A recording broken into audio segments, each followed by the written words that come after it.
Evet dostlar, Amsterdam'a geldik. Abdurrahim kardeşimizle buluştuk. Şimdi yapılan işkenceleri anlatıyor. Doğu Türkistanların durumunu anlatıyor. Kardeşlerimiz maşallah buraya kadar hiçbir sorunsuz pedallarını çevirdiler. Yani kelimeler yetmiyor duygular anlatmaya. Neler söylenebilir bilemiyorum ama yani durum epey vahim. Tabii ki dünyanın her tarafında çeşitli zulümler var.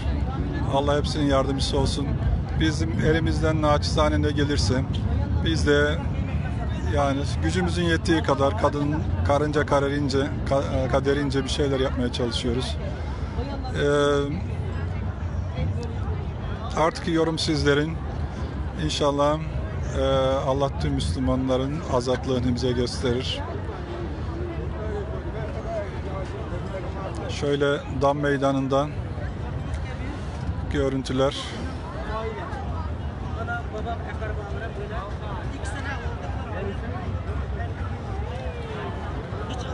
Abdurrahim kardeşimiz anlatıyor, 2 senedir akrabalarıyla görüşemiyor, nerede olduklarını bilmiyor, haber alamıyor, zaten arayamıyorlar. Yani ölümü sağ mı kimseyi bilemiyor. Buradaki panolarda Doğu Türkistan'ın önde gelenlerinin ne diyelim sanatçıları, ilim adamları hepsi hapiste tutuluyor. Yakın zamanda hatırlarsınız Abdurrahim Heit galiba ismi öyle olması lazım. Onun öldüğü haberleri çıkmıştı ve Çin bunu ispatlamak için bir video yayınlamıştı. Ve zoraki konuşmasını, hapisten zoraki konuşmasını görmüştük.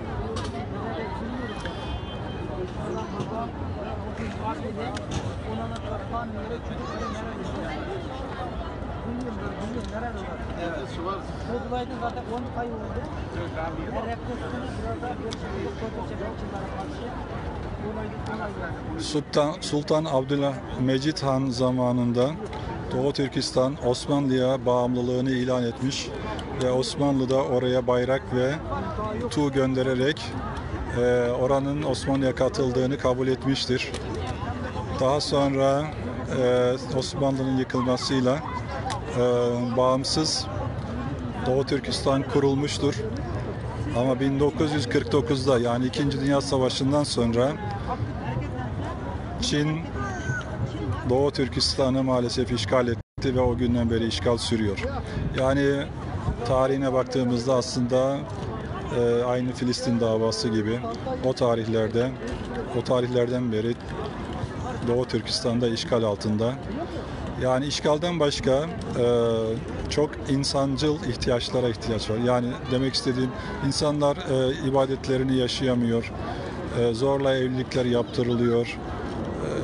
Yani yakınlarda duymuşsunuzdur, birkaç gün önce daha yeni yapılan bir camiyi çok fazla Arap mimarisine benziyor diye yıktılar. Yani kardeşim yapılırken neredeydin? Yani bunun izinleri nasıl alınmıştı? Yani cami neye benzeyecek? Yani tapınağa mı benzeyecek? Neye benzeyecek? Dediğimiz gibi çok temel insani meselelerde yardıma ihtiyaçları var. Yani Uygurların insan olarak görülmesi gerekiyor öncelikle.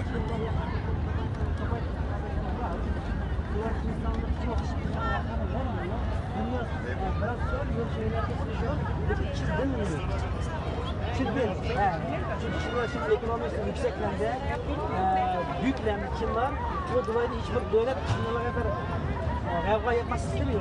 Var ya bütün dünya, bütün Arap memleketler, Türk memleket dünya beraber olsun diye Çinler amazlı kalıyor. O dolayıdan kamplarını kapayıp Uygur'un ayaklarına veriyor yani. Aynen öyle. Sence herhangi bir sebebi var mı? Yani için yani Türklerin veya Müslümanların bir araya gelememesinin sebebi nedir mesela? Bu bağlamda bir mesaj vermek ister misin? Yani mesela biz şu anda Evet, bizimle tura katılan Emin ablamız yanımızda. Emin abla canlı yayındayız. Bir şey söylemek ister misin? Vallahi iyi bir şey başardık. Hususta oturanlara da yazıklar olsun. kimse katılmadı buraya. Çok şükür geldik. Sanki hiç 15 dakikalık bir yola gelmiş olduk ha. Bak, İnanamıyorum yani geldiğime gerçekten. Hiç Evet. geldiğimin farkında bile değilim. Amsterdam'dayız. Çok şükür ki iyi bir şeyin desteğini vermeye geldik. Abla onlar da gelir yani. Daha pek iyi anlatamamışızdır. İnşallah daha iyi anlatırsak onlar da gelirler. Bence de Teşekkür ederim abla. bence de. Adnan abimiz kağıdımızı imzaladı. Hacı abi senin düşüncelerin nedir? Canlı yayındayız. Vallahi duygular bizi nasıl kapay edersin yani. Cenab-ı Allah'ım onlara şey versin yani. Böyle güzel bir bu Çin'i Allah mahvetsin yani. İnşallah Müslümanlara birlik beraberlik nasip eylesin yani. Abi Ne diyelim yani. beddua etmeyelim. İnşallah Ya değil de onun Allah'ım öyle yapsın yani. Bir de bir İnşallah feraset versin diyelim. Allah feraset versin. Abdullah abi life. I appreciate I was here today for the demonstration because the government in China for the Muslim, and that's impossible, unlawful. All the people they live in here in Netherlands, I am presenting for all the West Africa. They against for did condemn what's going there in China now. China attention for that moment. You need for all the protection from in West in Africa. It's a pure for the China. They do the job, but I don't never accept what's done now for the Muslim people in China. Thank you very much abi. I never accept. Ya, thank you. Evet, abimiz de durumların vehametinden etkilenmiş ve inanılmaz görüyor. Emin hocamız, hocam Sonunda canlı yayındayız. hedefimize ulaştık. Çok sağ ol, Rabbimize Allah razı şükürler olsun. Sağ salim geldik. Kardeşimizin dediği gibi aylardır buradaymış kendisi.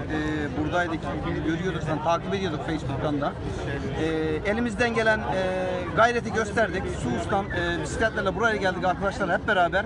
Bizden de bu dedik. İnşallah yararlı bir şeyler yapmışızdır kardeşimize. Yararlı bir iş İnşallah olmuştur hocam. inşallah. Allah razı olsun. cümlemizden inşallah. Allah razı olsun. Kubilay vekilim, düşüncelerinizi alabilir miyiz? Düşünceler şu an tabii duyguluyuz. Sus'tan buraya bisikletle geldik bildiğiniz gibi. Önemli olan burada Abdurrahim arkadaşımızı yalnız bırakmamak. Bunun bu mücadelesinde önemli mücadelede diyorum.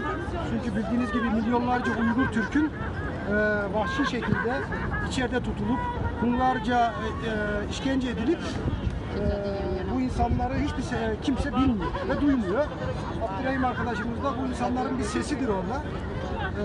Burada belki yüz binlerce insanla görüşüyor burada ve bu insanlara orada olan zulmü anlatmaya çalışıyor. Biz de Sus'tan kalkıp Abdurrahim arkadaşı yalnız bırakmadığımızı gösterdik ve 20 kişi Sus'tan geldik aşağı yukarı.